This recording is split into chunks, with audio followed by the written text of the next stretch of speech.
Shalom everyone. This holiday of Sukkot, we have an opportunity to make a spiritual connection that we cannot do it only once every 7 years during the year of Shemitah. And the name of this connection is called Hakel, meaning the gathering. Now the source of this precept is from the portion of Vayelech. And it says, at the end of every 7 years, in the year of canceling debt, the year of the Shemitah, during the festival of Sukkot, when all Israel come to appear before Yod Kevavki your God at the place he will choose.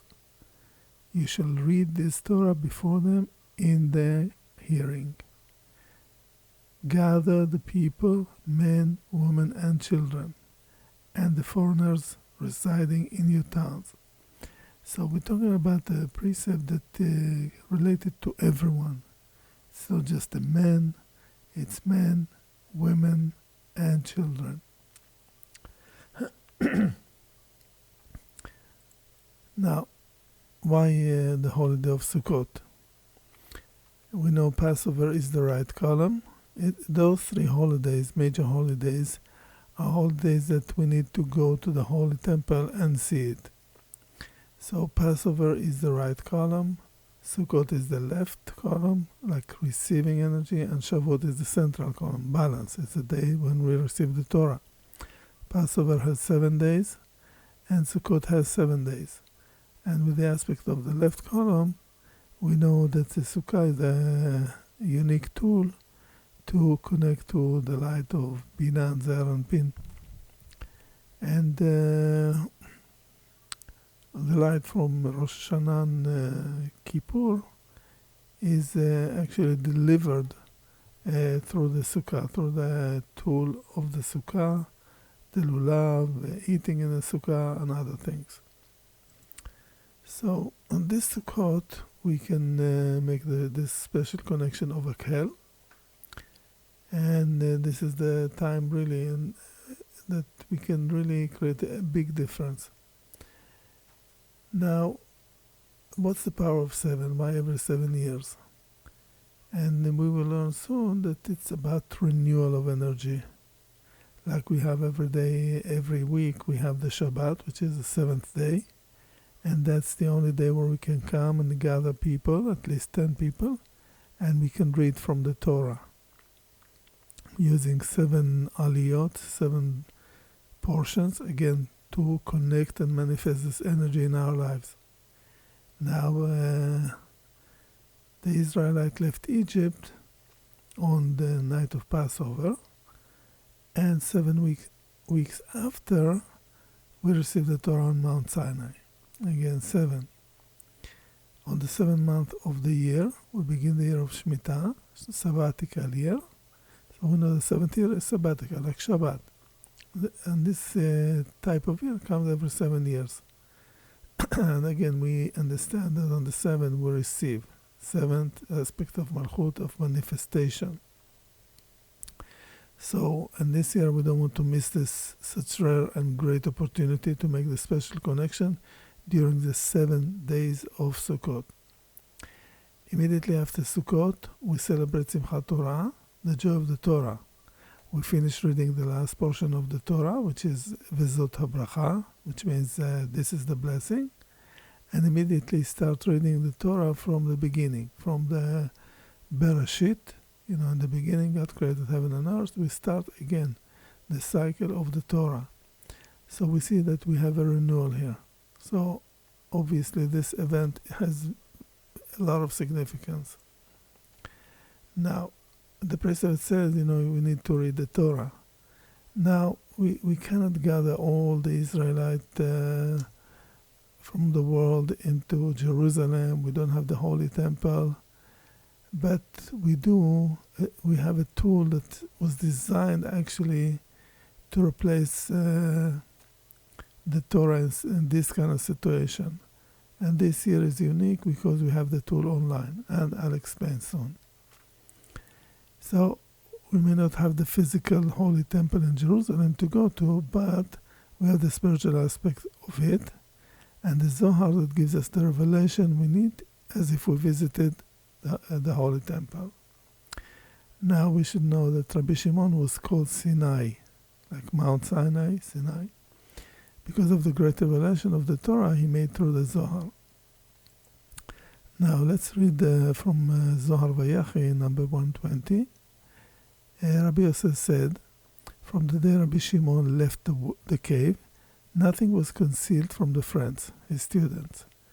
They could understand supernal secrets, which were revealed to them as if they were at the Mount Sinai. After Rabbi Shimon left the world, the students were studying, but did not understand the secrets. So Rabbi Shimon was, while he existed in this world, he created opening to the heavens that it's like everyone was standing on Mount Sinai, seeing all those miracles, see the voices and experience that event, awesome event. So we use the Torah for this. We use the Zohar to connect to the Torah. Now, even if we don't have the Holy Temple, and even we cannot go even to the Temple Mount in peace or to make this connection, all the Muslim over there, the two mosques over there that blocking the connection, all the riots and everything. So even if we want, we cannot go there. So we have the Zohar as the connection to the Torah and the gathering tool for all Israelites around the world, those in the land of Israel and those who are scattered among the nations of the world. So how are we going to make this special connection? Now, just for your information, this picture is from the original book of the Zohar, and from one of the famous printing. It was Mantova edition. And we see that they have here two columns.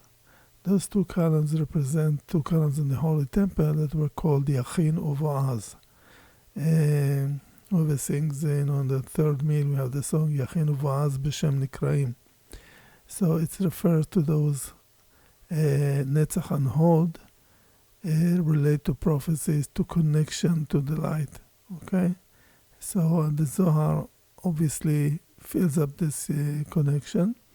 The Zohar itself is aspect of Yesod that includes everything, the entire Zer and Pin. And that's how the Zohar connects to Binah and draw the light of Binah.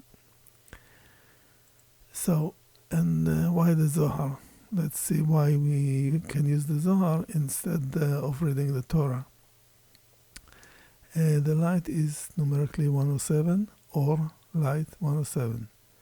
The word for secret, Raz, is also 107. The word for endless is also, Ein Sof, is also 107.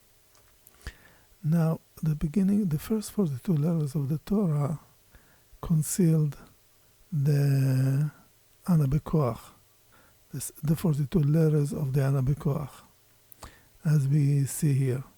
So we see the Aleph is actually the true letter that begins the Torah, but it's concealed because the Torah is for us to work.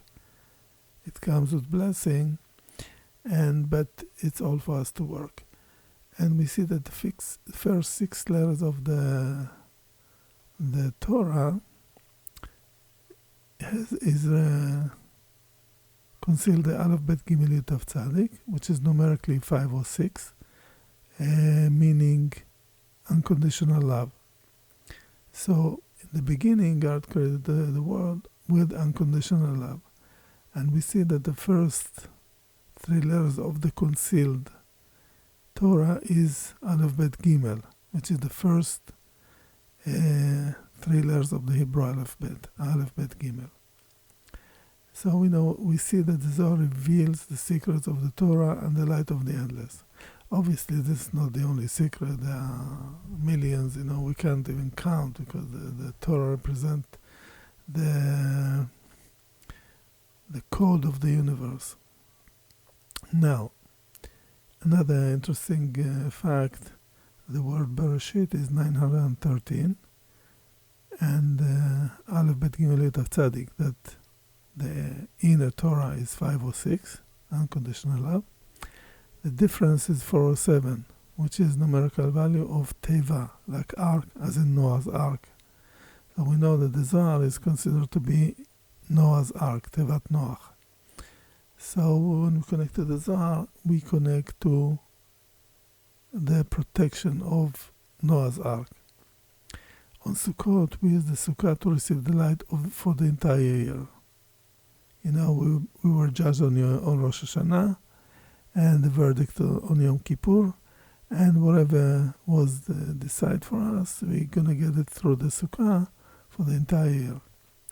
So on the 7th year of the Shemitah, we receive new light for the next 7 years.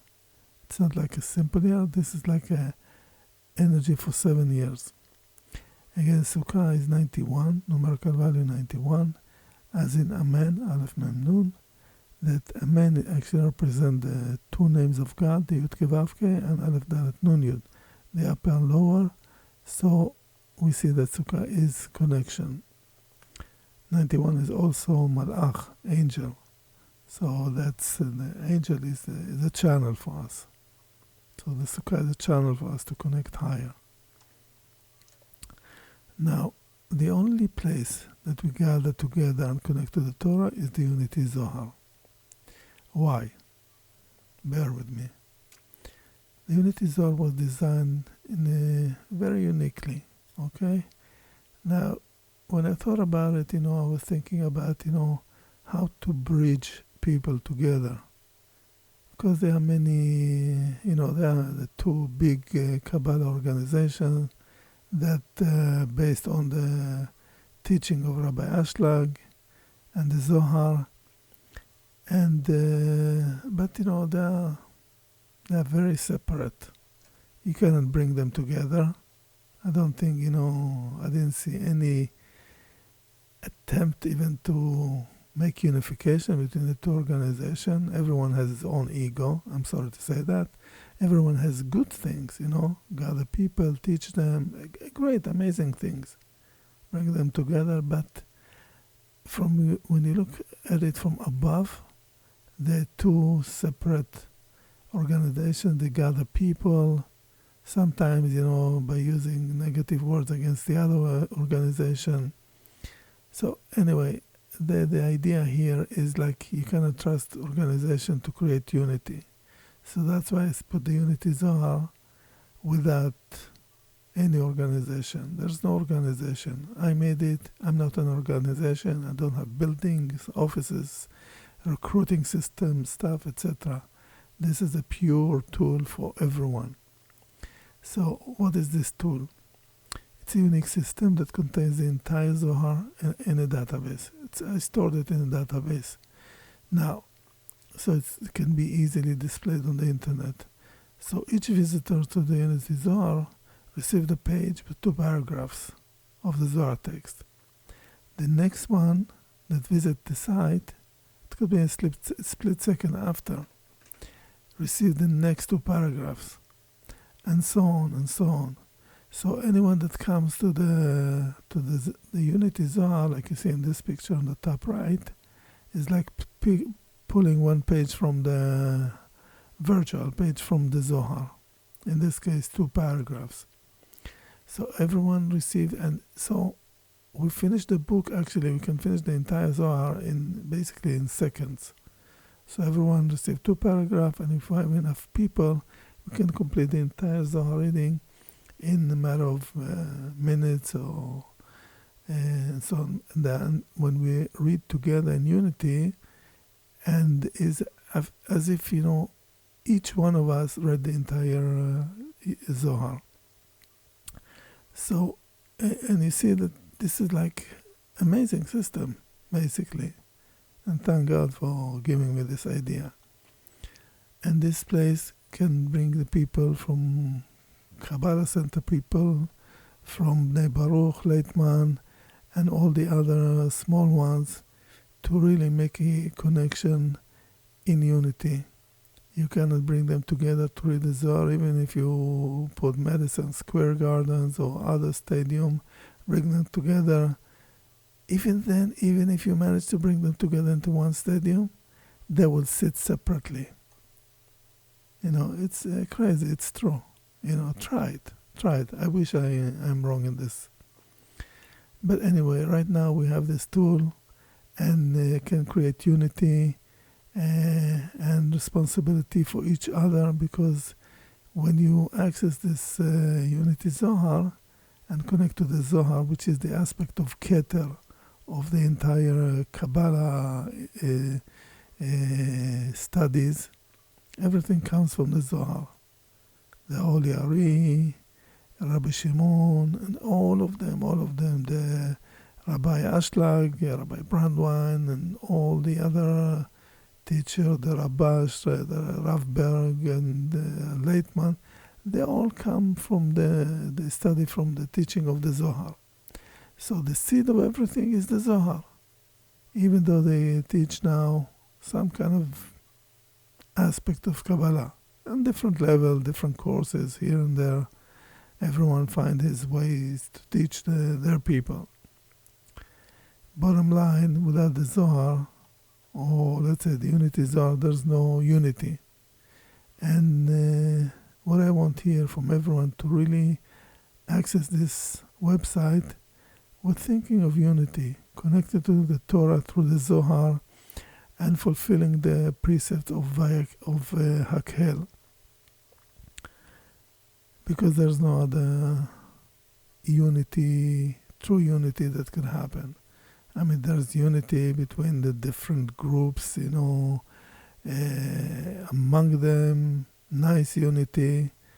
But it's like one family, maybe a big family, but it's one family. They're not connected to the world, and they don't care of the other one. They may even use bad words on the other group. Oh, they're not true, they're not authentic, they don't teach Kabbalah, they did that. All these bad things. So we should not look at this, what separates us. We should look at what unifies us. And the opportunity of Hakhel to come to one place and study and read from the Zohar is amazing unity, because one guy from this organization A read one page, the one from the other organization read page B, etc., etc. This is true unity. This is true arvut and caring and responsibility and human dignity and unity above all. This is very, very important. So what I want from you is actually to come during the holiday of Sukkot, to fulfill the precept of Hakel, to make connection, read the Zohar, and forward to other people, bring other people to do that, because this is a true unity. We can see here the current Unity Zohar map. Actually, it's a few weeks ago. But this is the number of access points. Actually, for example, you see here the northeast of the United States, 3388. There were more visits, but we check only access point. So if you have access from New York, a specific neighborhood, and you have a certain IP address, then it's considered at one. If you keep visiting from the same IP address, or even if another person shares the same IP address, it doesn't count here. And but as you can see here, the Unity Zohar reach everywhere in the world. I mean, obviously there are areas that, in Africa, it's very little. We have a lot of people in South America, Brazil, Argentina. It's really amazing. So we want to cover everything as much as possible and reveal the light of the Zohar for the entire world. And we bring chasadim. We bring light of chasadim that, the more light we reveal, the less chaos in the world. And we can never know what's the positive impact of what we do. The key that we should put in our brain, in our mind, in our consciousness, is to connect to the Zohar in Unity, and you know that there's another person that reading the Zohar with you. He could be from the other side of the world in different time zones, and we can do it 24/7. The Ramchal told his students to study every 24/7, to continue reading the Zohar in order to bring peace in their town and places, to remove decrees from the world. So, and there are many stories about the power of reading Zohar. So anyway, to fulfill the precept of Hakel, this Sukkot and even after the holiday of Sukkot, keep connecting to the Unity Zohar and encourage other people to connect. It doesn't cost money, it's free, it reveals great light in the world, and it's in true unity, as I explained earlier. Thank you, everyone. Please come to the unityzohar.com and bring other people with you.